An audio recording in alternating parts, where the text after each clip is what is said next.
ডাল বানানো কিভাবে করতে হয়। প্রথমে হচ্ছে কিনা কাজু বাদামটাকে লাল করে ভেজে নিয়ে তারপরে জিরে, তেজপাতা, শুকনো লঙ্কা দিয়ে নারকেলটাকে লাল করে ভেজে নিয়ে তুলে নিতে হবে। লাল করে ভেজে নিতে হবে ভালো করে ভেজে নিয়ে তুলে নিতে হবে। তারপরে কড়াই একটু তেল দিয়ে তাতে হচ্ছে আদা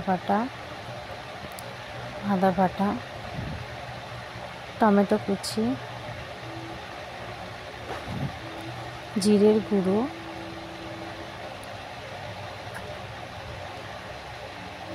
দিয়ে ভালো করে কষিয়ে ডালটাকে দিয়ে দিতে হবে। তার মধ্যে নারকেল ভাজা, জিরে ভাজা, তেজপাতা ভাজা, শুকনো লঙ্কা ভাজা দিয়ে ভালো করে নাড়িয়ে ছাড়িয়ে নিয়ে তাতে ভেজে রাখা কাজু বাদাম,